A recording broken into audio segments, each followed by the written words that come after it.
Subhanallah walhamdulillah wala haula wala quwata illa billahil aliyul azim. Rabbi srohli sodri wa yassirli amri wahlul 'uqdatam min lisani yafqahu qawli.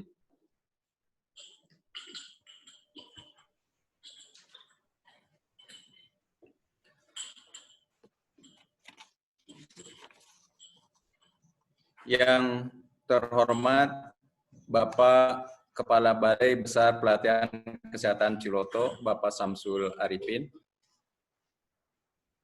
para pejabat struktural di lingkungan BPK Ciloto,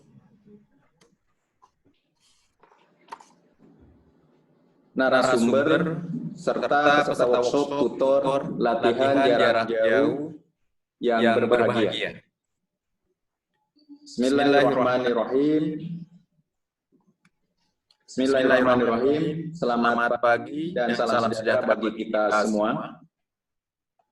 Bapak sekalian, pertama-tama marilah kita panjatkan puji dan syukur kehadirat Allah Subhanahu wa Ta'ala, Tuhan yang Maha Esa, Tuhan yang Maha Kuasa, Tuhan yang Maha Karena dengan rahmat dan karunia-Nya, kita semua masih diberikan kesehatan sampai saat ini, sehingga masih dapat bisa berkumpul melalui dunia maya, walaupun melalui dunia maya, sekalian, dalam rangka pembukaan workshop tutor pelatihan jarak jauh.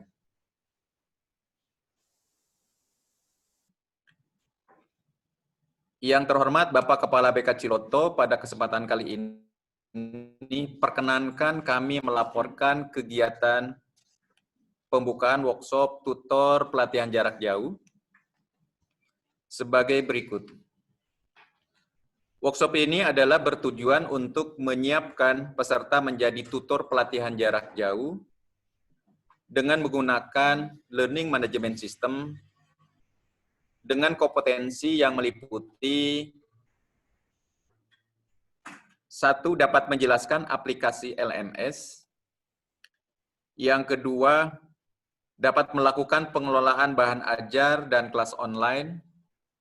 Yang ketiga, dapat menjelaskan bahan ajar yang berbasis multimedia. Perlu kami laporkan juga bahwa kepesertaan yang dimaksud adalah para calon tutor pelatihan jarak jauh yang akan dilaksanakan di BPK Ciloto dengan rincian sebagai berikut. Kepesertaan dari BPK Ciloto sebanyak 38 orang. Kepesertaan dari Puskes Haji sebanyak 16 orang. Kemudian kepesertaan dari Direktorat Pelayanan Kefarmasian sebanyak 2 orang. Dari Direktorat TPZ sebanyak 4 orang. Dari Organisasi Profesi Perhimpunan Ahli Epidemiologi Indonesia sebanyak 5 orang. Dari Organisasi Profesi PEKI, Entomolog Kesehatan Indonesia sebanyak 5 orang. Kemudian dari Hifarkesmas sebanyak 2 orang. Puskesmas 1 orang, Puskesmas Penjaring 1 orang, Puskesmas Cakung 2 orang, Puskesmas Tlogosari 2 orang, dan Puskesmas Ibrahim Haji sebanyak 1 orang. Adapun pelatihan yang diampu meliputi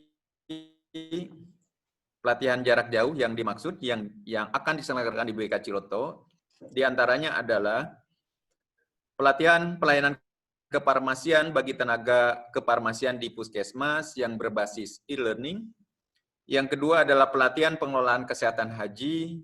Yang ketiga, pelatihan jabatan fungsional epidemiologi kesehatan. Pelatihan tenaga pelatih program kesehatan. Kemudian pelatihan jarak jauh untuk tutor. Pelatihan jarak jauh media presentasi bagi SDM kesehatan, dan tentunya pelatihan-pelatihan yang lain yang akan dikembangkan di BPK Ciloto. Struktur program yang dilaksanakan pada workshop ini adalah yang pertama materinya tentang sistem pelatihan jarak jauh dan pengantar aplikasi LMS dengan metode asinkronis mandiri dan sinkronus maya. Sebanyak 3 jam pelajaran. Yang kedua adalah materi pengembangan bahan ajar berbasis multimedia, itu dengan metode video tutorial, kemudian manual book, kemudian asinkronus mandiri, asinkronus kolaborasinya adalah praktek mandiri dan forum diskusi, serta sinkronus mayanya melalui Zoom meeting. Dan untuk materi pengembangan bahan ajar berbasis multimedia ini sebanyak 8 jam pelajaran. Kemudian materi yang ketiga adalah tentang pengelolaan bahan ajar dan kelas secara online. Ini ada 3 metode, asinkronus mandiri, itu melalui video tutorial dan manual book. Kemudian asinkronus kolaborasi, itu antara lain praktek mandiri dan forum diskusi. Kemudian Zoom meeting, total untuk pengelolaan bahan ajar ini 8 jam pelajaran, 2 jam asinkronus mandiri, 4 jam pelajaran asinkronus kolaborasi, serta sinkronus maya 2 jam pelajaran. Total dari ketiga materi yang disampaikan, melalui metode asinkronus mandiri itu sebanyak 6 jam pelajaran, yang tentunya sudah diikuti, sudah dilalui melalui pra-workshop. Kemudian asinkronus maya dari 3 jam pelajaran ini sebanyak 8 jam pelajaran dari 3 materi tadi maksudnya. Kemudian dengan metode sinkronus maya, pada saat workshop yang akan berlangsung hari ini dan esok hari, dari ketiga materi ini sebanyak 5 jam pelajaran. Total keseluruhan 9 jam pelajaran. Bapak Kepala Balai BPK Ciloto yang kami hormati, perlu kami laporkan terkait dengan narasumber untuk materi kebijakan dan implementasi penyelenggaraan pelatihan jarak jauh disampaikan secara langsung oleh Bapak selaku Kepala BPK Ciloto. Kemudian sistem pelatihan jarak jauh dan pengantar aplikasi LMS disampaikan oleh Kang Gema. Kang Gema ini memiliki jam terbang terkait dengan pengolahan LMS, Kang Gema, Kang Riki, dan Kang Peri. Dan Kang Gema sendiri yang mengelola di kelasnya CLC tentang pengantar aplikasi LMS. Kemudian materi tentang pengelolaan bahan ajar dan kelas secara online ini akan disampaikan secara tim teaching oleh tim admin di BK Ciloto, tim admin dari Ciloto Learning Center. Kemudian materi yang terakhir tentang pengembangan bahan ajar berbasis multimedia ini disampaikan oleh praktisi dari Universitas Negeri Jakarta, disampaikan oleh Pak Cecep. Adapun waktu dan tahap kegiatan, workshop ini ada dua tahap. Yang pertama adalah pra-workshop, yang kedua adalah tahap workshop. Pra-workshop diselenggarakan dari tanggal 20 sampai 26 Juli dengan agenda pengarahan program secara Zoom meeting, kemudian kegiatan belajar mandiri melalui bahan ajar yang ada di LMS CLC, kemudian melaksanakan penugasan mandiri melalui LMS Ciloto Learning Center. Dan di antara peserta ini juga sekaligus menjadi peserta simulasi dari pelatihan-pelatihan yang dikelola oleh para peserta workshop ini.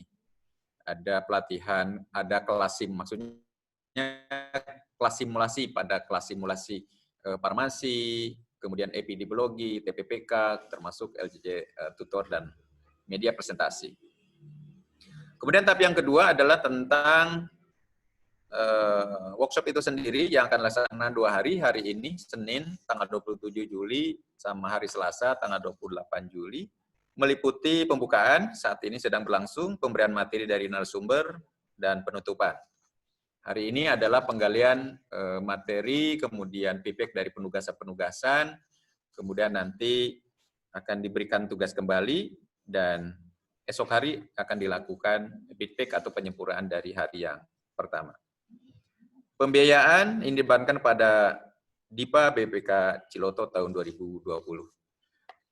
Bapak sekalian, penting kami informasikan bahwa di saat awal pandemi kita terpaksa melakukan pelatihan jarak jauh. Artinya dalam kondisi tidak siap, kemudian kita sedang berlangsung melakukan pelatihan, bahkan dituntut melaksanakan pelatihan. Sehingga ada kesan kita terpaksa melakukan pelatihan jarak jauh. Nah, saat ini kita dituntut mengembangkan pelatihan-pelatihan jarak jauh yang benar-benar profesional, yang memenuhi ketentuan bagaimana pelatihan jarak jauh itu dilaksanakan. Di dalam pelatihan jarak jauh ini sangat dituntut kehadiran tutor yang profesional. Bagaimana mengelola kelas yang baik, mengelola kelas yang menarik, bagaimana mengawasi peserta LJJ karena berbeda dengan di klasikal. Jadi kami mohon pada kesempatan ini Bapak sekalian mengikuti workshop tutor ini dengan baik dan sampai dengan selesai. Kehadiran Bapak Ibu di LMS itu tercatat, ternilai,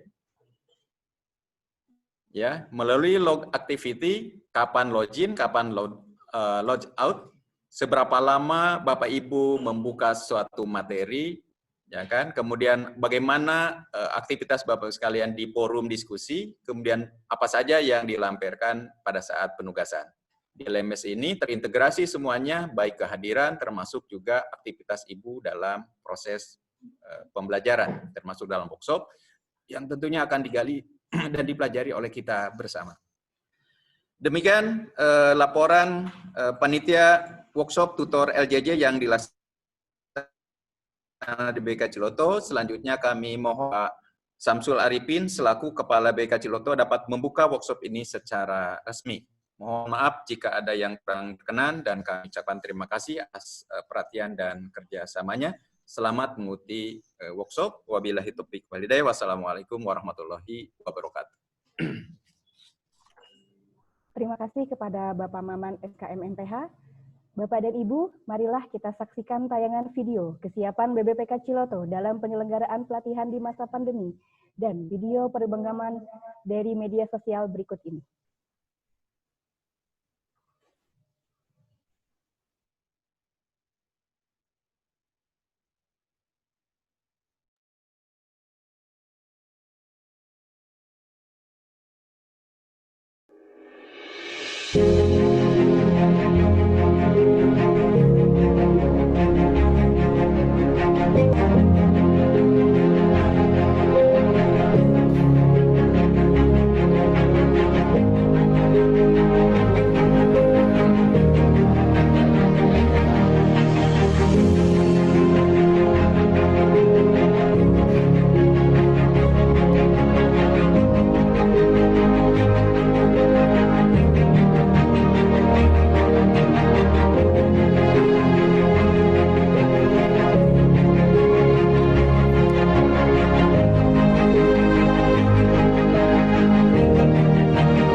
Arahan pembukaan secara resmi sekaligus penyampaian materi oleh Kepala Balai Besar Pelatihan Kesehatan Ciloto.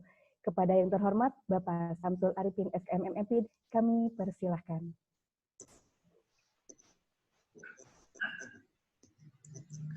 Bismillahirrahmanirrahim. Assalamualaikum warahmatullahi wabarakatuh. Yang terhormat para peserta workshop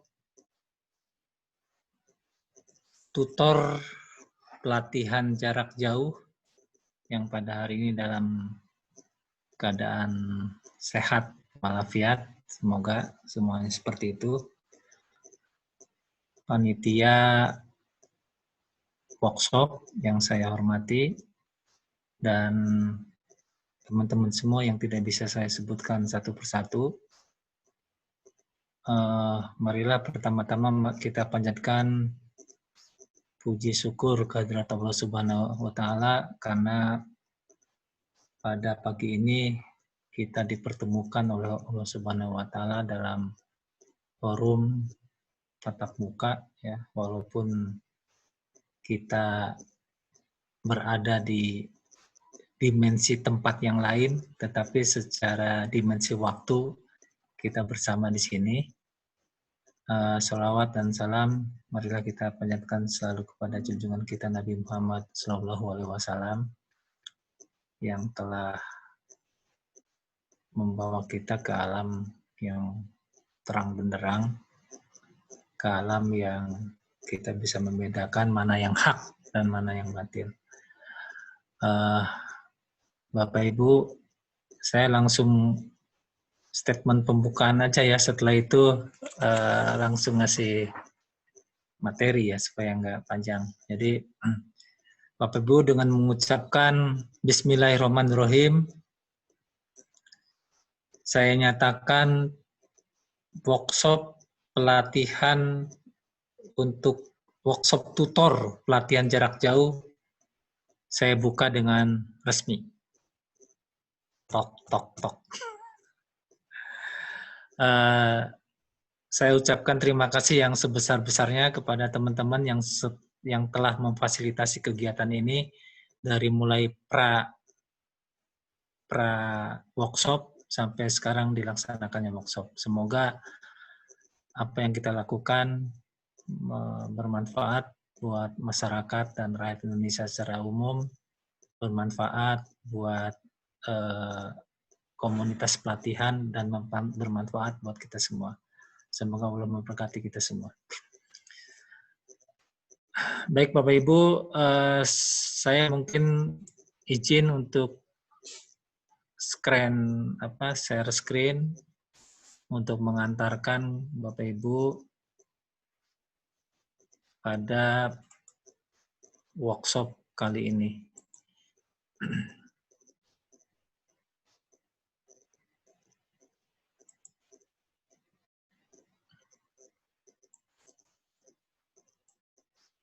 Kita sama-sama tahu bahwa di era sekarang itu penyebaran COVID-19 sudah ditetapkan sebagai bencana non-alam, dan sampai saat ini ternyata kasus stabil di angka mendekati hampir 2.000 dalam setiap harinya. Tapi alhamdulillah kematian di kita ini nggak terlalu banyak sekali ya, seperti di negara-negara lain yang sekarang jadi sentrum, sehari bisa 1.000 yang meninggal, tapi di kita average ya 100-an lah, bisa kadang kurang, kadang lebih gitu ya. Tetapi yang jelas pandemi belum berakhir, sehingga semua sektor harus menyesuaikan dengan kondisi pandemi seperti itu, termasuk sektor pelatihan kesehatan. Kalau dilihat dari sisi apa yang melandasinya, itu saya kira semua stakeholder yang punya kaitannya dengan kondisi pandemi COVID-19 sudah membuat regulasi-regulasi, peraturan-peraturan yang mengatur bagaimana walaupun dalam kondisi pandemi COVID-19, aktivitas keseharian masih tetap berlaku. Protokol kesehatan di setiap entitas kehidupan sudah dibuat, termasuk di dalamnya sekali lagi untuk pelatihan bidang kesehatan. Aturan terdekat dengan pelaksanaan kita adalah keputusan Kepala Badan Kesehatan yang dikeluarkan tahun 2020 tentang petunjuk pelaksanaan pelatihan bidang kesehatan pada masa pandemi COVID-19. Nah, ini kira-kira ketentuan umum yang diatur oleh keputusan Badan PPSDM. Yang pertama adalah pelatihan yang dikonversi atau yang disesuaikan. Itu adalah pelatihan-pelatihan yang sudah terstandarisasi atau terakreditasi di sistem informasi akreditasi pelatihan. Jadi kita akan melaksanakan pelatihan-pelatihan yang sesuai atau yang sudah diakreditasi oleh Badan PPSDM Kesehatan. Pelatihan-pelatihan yang di bawah 50 JPL itu bisa masih digunakan pelatihan yang sifatnya klasikan atau yang saya sebut dengan pelatihan konvensional. Pelatihan yang di atas 50 JPL tanpa kompetensi atau keterampilan teknis dengan praktek menggunakan alat tertentu yang tidak dimiliki oleh peserta atau institusi peserta bisa dilaksanakan bisa dilaksanakan secara online full. Jadi pelatihan yang tidak memerlukan atau hasil belajarnya adalah keterampilan yang bukan keterampilan teknis, maka harus disekolahkan secara full online. Nah, pelatihan dengan kompetensi skill itu bisa menggunakan blended learning atau on the job training. Nah, ini ketentuan umum mengenai pelatihan di masa pandemi seperti ini ya. Jadi cut off-nya ada di 50 JPL. Kenapa di 50 JPL? Karena diperkirakan kalau di bawah 50 JPL, maka interaksi secara fisik itu sekitar 1 mingguan ya.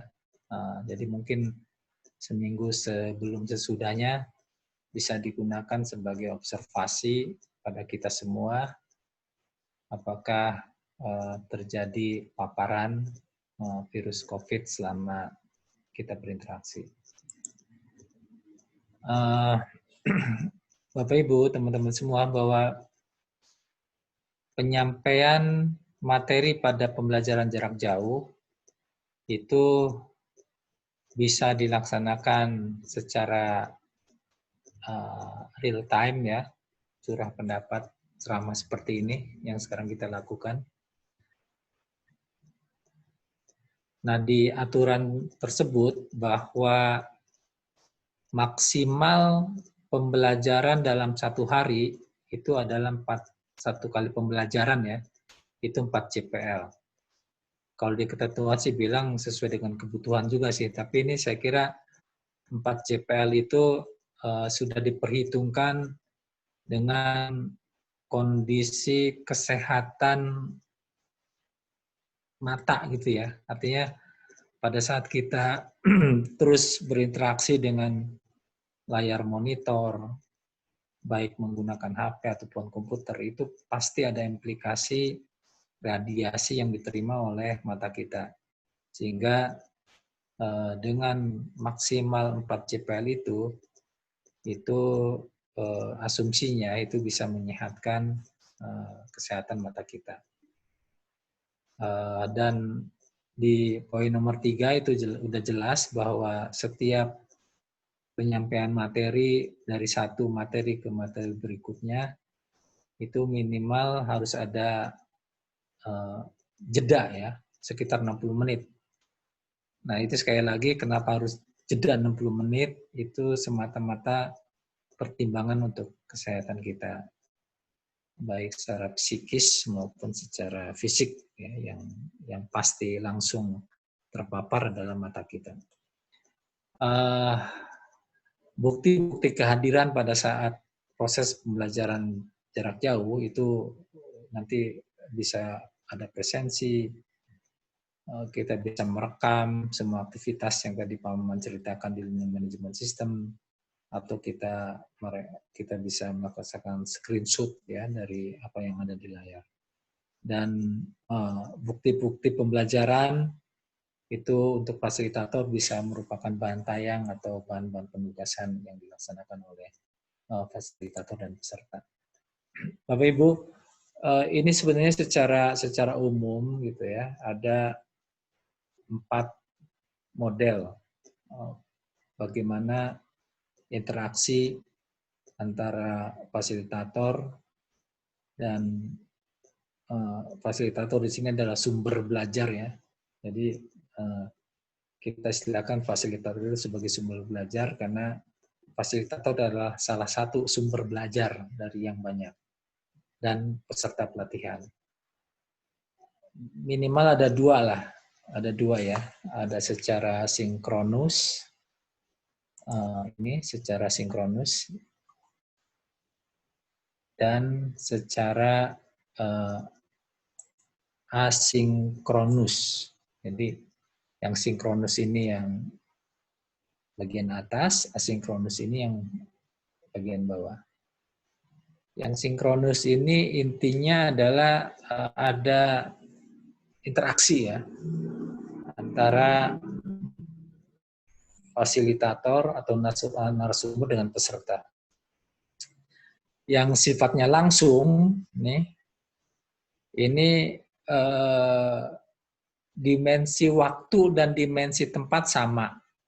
Berarti ini yang dilaksanakan pelatihan yang sifatnya konvensional ya. Berada di tempat yang sama dan waktu yang sama. Interaksinya dilakukan di situ. Nah, sementara ada yang disebut dengan virtual sinkronus atau sinkronus maya. Ini waktunya sama, tetapi di dimensi tempat yang berbeda.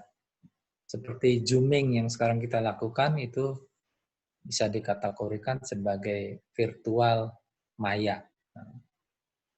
Terus ada yang disebut dengan asinkronus kolaboratif. Jadi sinkronus asinkronus itu lebih ke dimensi waktu ya. Jadi kalau sinkronus itu real time, kalau asinkronus itu tidak real time. Artinya interaksi itu bisa ada delay, bisa duluan, bisa belakangan.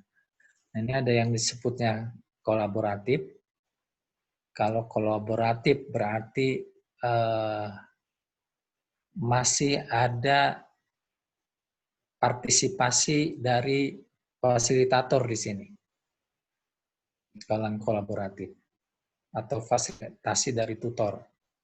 Sementara yang asinkronus mandiri atau self-paced asinkronus, ini di sini tidak ada fasilitasi tutor ya. Jadi ini semua interaksinya dengan sistem, dengan learning management system. Jadi betul-betul belajar mandiri. Waktu yang ngatur juga mereka sendiri. Sistem cuma ngatur durasi penyelesaian dari program yang di-set up sebagai pelatihan asinkronus mandiri. Ini ada 4 pengalaman belajar yang bisa diciptakan atau bisa diinteraksikan antara fasilitator dan peserta. Nah, untuk asinkronus ini yang tadi saya sampaikan ya, itu belajarnya bisa macam-macam nih.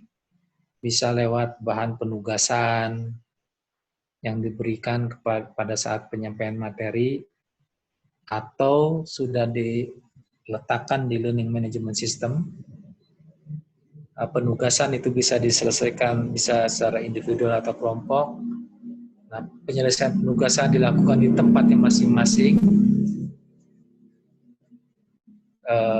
Kalau ibu-ibu masih punya anak-anak yang masih sekolah, kan di era pandemi ini kadang anak-anak kita merekam aktivitas kesehariannya selama belajar atau tugas, kemudian diupload, dilihat oleh gurunya. Nah, ini kira-kira seperti itulah yang akan dilakukan pada saat strategi kita menggunakan strategi yang asinkronus. Penyelesaian tugas kelompok bisa dengan menggunakan learning management system atau dengan diskusi-diskusi yang sifatnya virtual ya, atau grup chat yang disepakati. Misalnya lewat WA, lewat learning management systemnya sendiri, di situ ada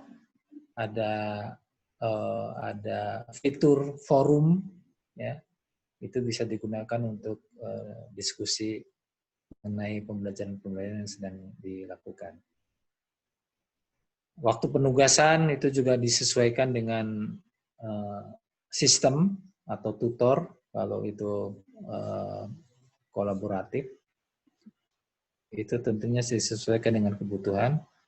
Dan semua penugasan itu peserta aktivitasnya akan direkam oleh log activity yang tadi Pak Maman sampaikan.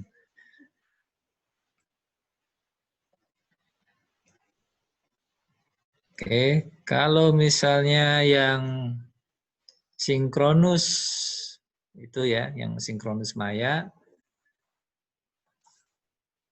itu sama ya. Jadi artinya ada interaksi yang real time dengan pesertanya. Bisa pada saat berkomunikasi seperti ini, terus memberikan penugasan, terus peserta merespon, nah itu disebut dengan sinkronus yang maya. Ini kalau teman-teman baca semua, jadi poin nomor 2, pada saat menyelesaikan penugasan, tetap berada di kelas, artinya di room yang sama dan di waktu yang sama. Nah, ini kira-kira yang membedakan antara asinkronus kolaboratif dengan asinkronus maya. Ya. Bapak Ibu, di dalam penyelenggaraan pelatihan yang sifatnya jarak jauh, itu juga ada tetap ya, quality control tetap dilakukan. Baik secara internal maupun secara eksternal. Nah, apabila menggunakan learning management system, maka quality control yang dilakukan adalah si petugas quality control masuk ke learning management system kita. Nah, mereka akan melihat bagaimana tayangan dibuat, bagaimana video dibuat, bagaimana penugasan-penugasan atau kuis dibuat, apakah semua yang dibuat itu berkoneksi langsung atau mempunyai hubungan langsung dengan capaian hasil pembelajaran. Nah, itu dilihat oleh teman-teman yang melakukan quality control.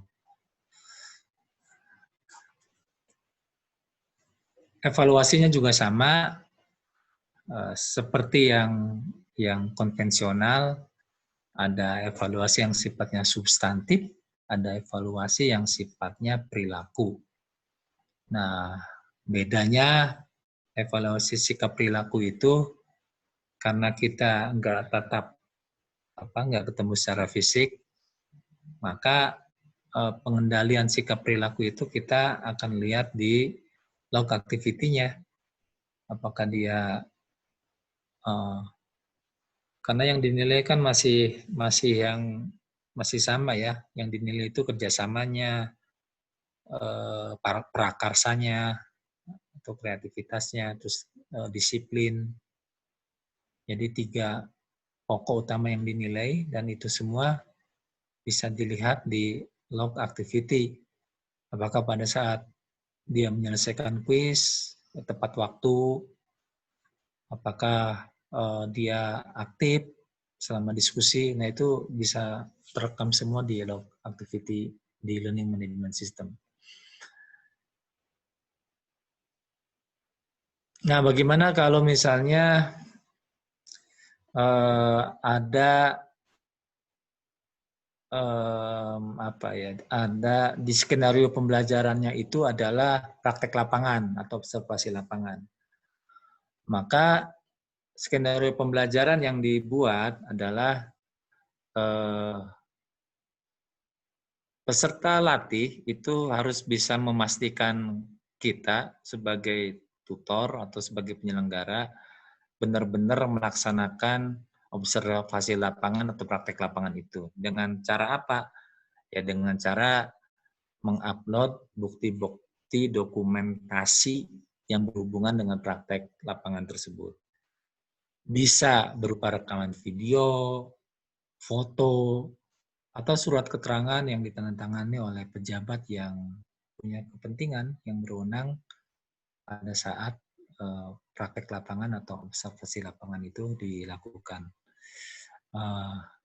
Mungkin juga mereka bisa ditugaskan untuk membuat laporan, bisa laporan daily, hari ke hari, bisa laporan utuh selama praktek lapangan. Nah, ini adalah penyesuaian-penyesuaian yang dilakukan dengan skema observasi lapangan dengan pembelajaran jarak jauh. Bapak Ibu, mungkin saya mengingatkan lagi ya, bahwa tugas tutor itu ya kira-kira seperti ini deh. Ada menyiapkan bahan ajar, menyiapkan penugasan, kuis, ujian, dan sampai menyampaikan materi. Sampai mampu memberikan penilaian. Tapi secara detail akan dilakukan selama workshop 2 hari ini. Apa yang sudah disiapkan oleh Ciloto nih untuk melaksanakan pelatihan jarak jauh ini?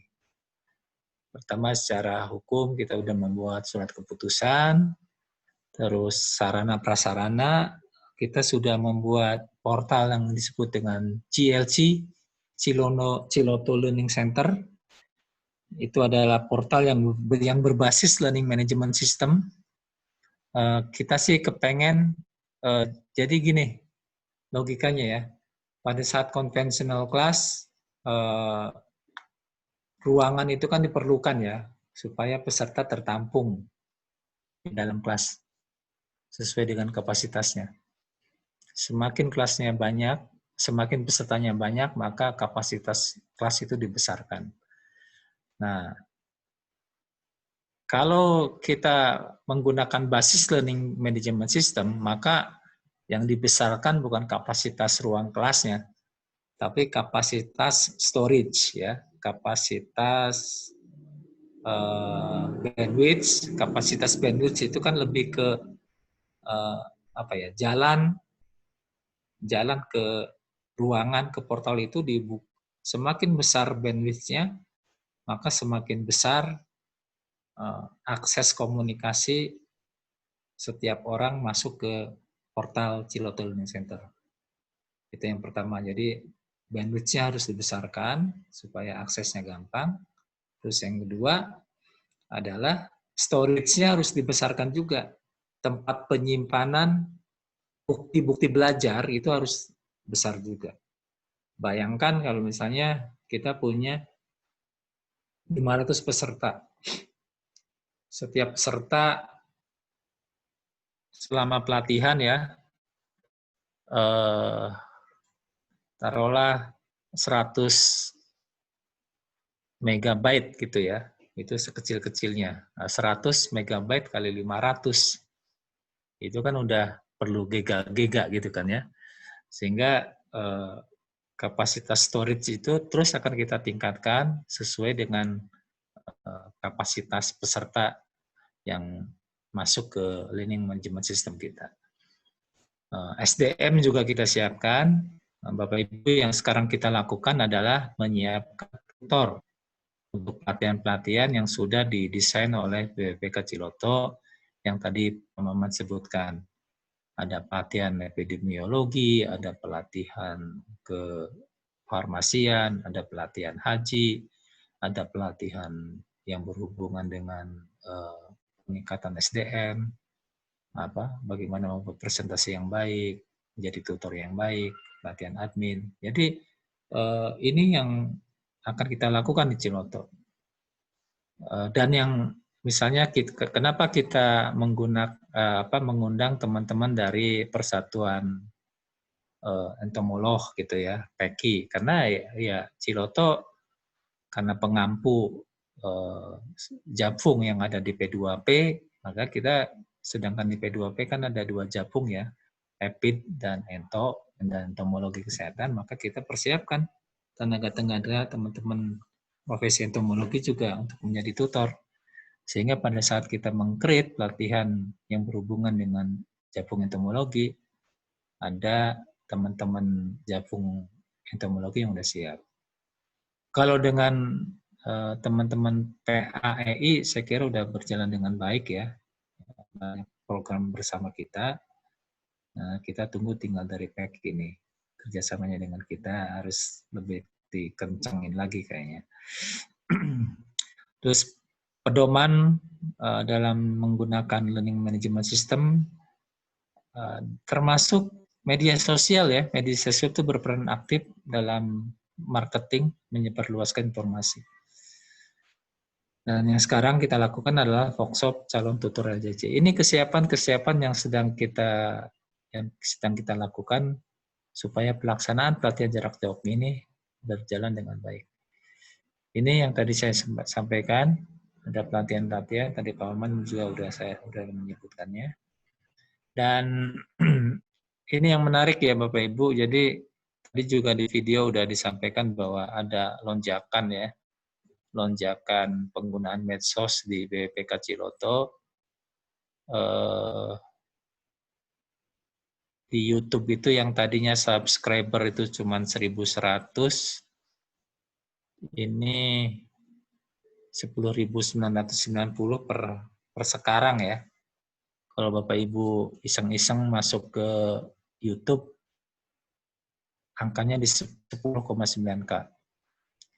Dan views yang paling banyak itu di seminar pencegahan pengendalian COVID di tempat kerja nih kalau nggak salah ya.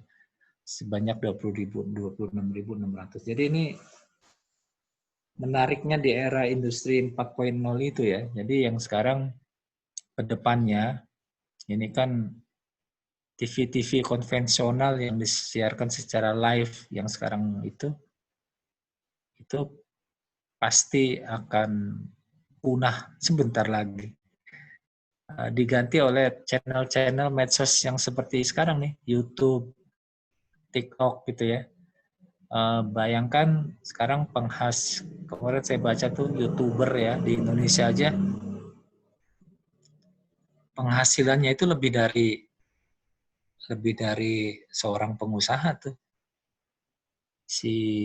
Kemarin saya baca ya, kayak model Atta Halilintar itu sebulan bisa dapat 10 miliar loh dari YouTube-nya aja.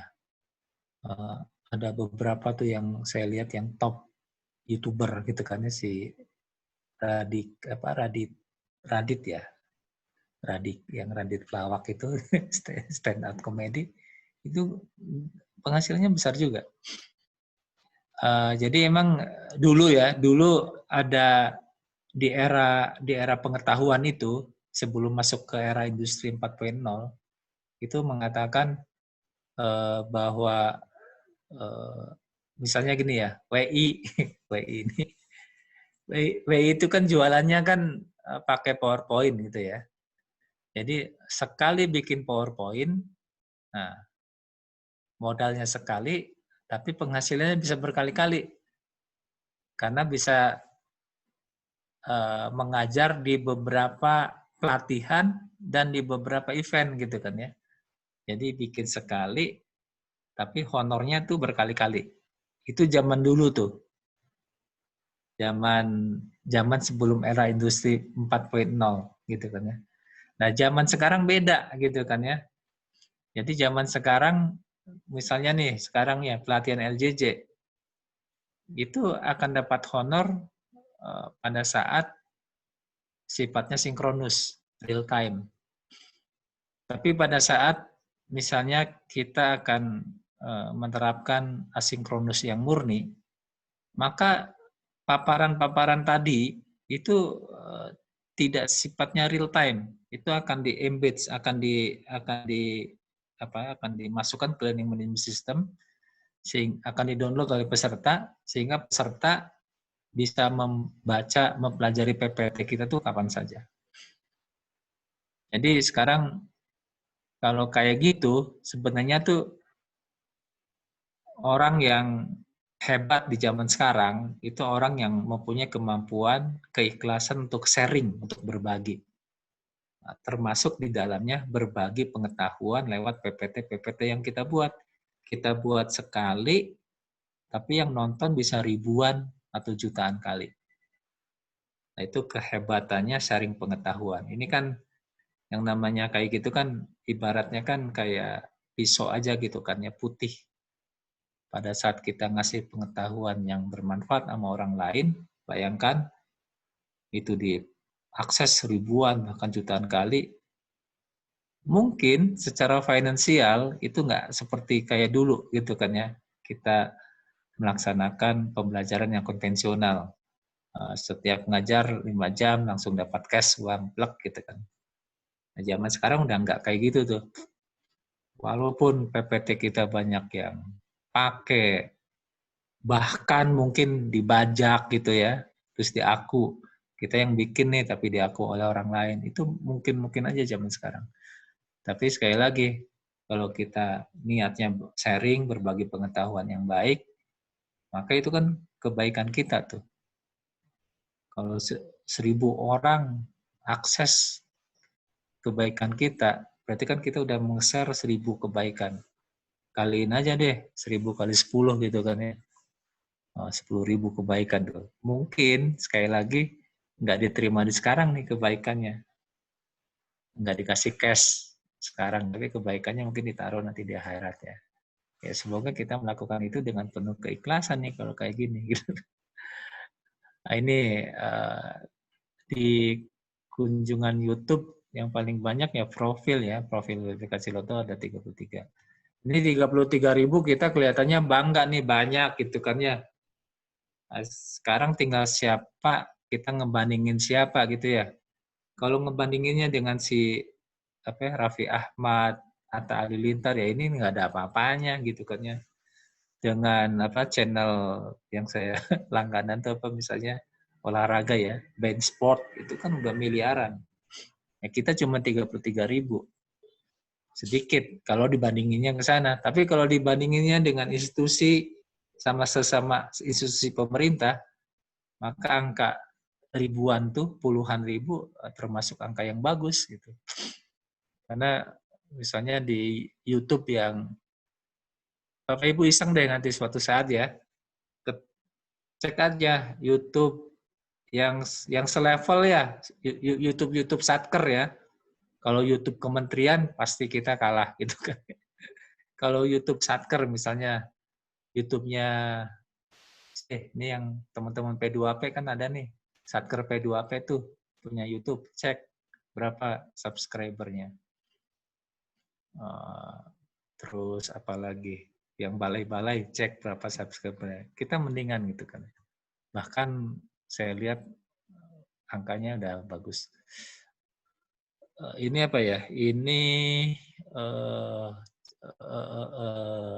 Telegram kita yang awalnya cuma 21 orang membernya, jangan ini membernya kita aja ya. Sekarang udah 6.361 orang. Jadi ini Instagram juga ada 7.521 follower. Oke, yang sering dilihat ini adalah Nusantara Sehat. Ini adalah apa nih? Facebook ya, 4.170 member. Jadi Bapak Ibu, medsosnya Ciloto itu salah satu modalitas pada saat kita akan memarket ya program-program kegiatan-kegiatan yang di-create oleh BPK Ciloto. Ini salah satu contoh ya yang kemarin kita lakukan. Seminar-seminar nasional yang kita lakukan itu tidak kurang, angka yang ikut itu sekitar 4.000-an sampai ya 3.000 sampai 5.000 begitu deh. Yang ikut, yang live di Zoom sekitar 1.000, yang di YouTube sekitar 3.000 4.000-an gitu ya. Itu yang real time, yang sinkronus. Tetapi pada saat setelah selesai kegiatan yang sinkronus itu, yang real time, ternyata masih banyak orang yang mengakses video-video YouTube kita mengenai seminar yang kita udah buat. Yang tadi saya contohkan ada 26.000, yang pelatihan EP itu 22.000. Nah ini kan ya ini revolusi komunikasi lah yang harus kita hadapi sama-sama. Sehingga business knowledge juga udah beda gitu ya. Yang saya sebutkan tadi, dulu business knowledge-nya kita bikin transparan sekali, bisa jualan berkali-kali gitu kan. Sekarang kita bikin transparan sekali, begitu di-share gitu, PPT itu di Learning Management System, terus bisa di-download oleh kita, apalagi ditaruh di YouTube gitu ya, maka itu sifatnya sudah public ya, sudah public domain. Jadi Bapak Ibu, pada saat kita mengupload konten apapun itu ke media sosial, ya udah kita niatkan sebagai sosial gitu loh. Nah, kalau misalnya ada apa ya, ada implikasi lain, misalnya tadi subscriber kita banyak di YouTube, terus ada income dari sponsor masuk ke kita, ya itu apa ya, rezeki yang didapat sekarang tuh di dunia ini gitu kan. Tapi sekali lagi yang saya sampaikan, ada kebaikan-kebaikan lain yang lebih banyak yang mungkin kita nggak tahu nih. Tahu-tahu kebaikan itu jatuh ke keluarga kita, ke anak-anak kita, ke cucu kita. Walaupun nggak dapat di sini, mungkin kita dapat di akhirat nanti. Nah ini frame-frame yang kayak gini yang harus kita selalu mendefinisikan ulang lah, atau memperbaharui niat kita terus itu loh pada saat kita udah main ke pelatihan-pelatihan atau kegiatan-kegiatan yang sifatnya massal, yang sifatnya jarak jauh, yang sifatnya sosial. Baik, itu aja Bapak Ibu yang bisa kami sampaikan. Semoga 2 hari kebersamaan kita ini sekali lagi membawa berkah. Walaupun seminggu sebelumnya sudah ada pra-workshop yang saya kira Bapak Ibu juga di situ belajar banyak gitu ya selama pra-workshop. Nah, sekarang ini waktunya mungkin pada saat pra-workshop banyak catatan, banyak yang harus ditanyakan, udah dicatat. Sekarang selama 2 hari ini kesempatan kita secara real time tanya jawab tentang apa yang bisnis yang akan kita geluti sebagai tutor. Semoga sekali lagi apa yang kita lakukan mendapat barokah dari Allah Subhanahu wa taala dan dicatat sebagai amal kebaikan kita. Itu saja yang bisa saya sampaikan. Wabillahi taufiq wal hidayah. Assalamualaikum warahmatullahi wabarakatuh.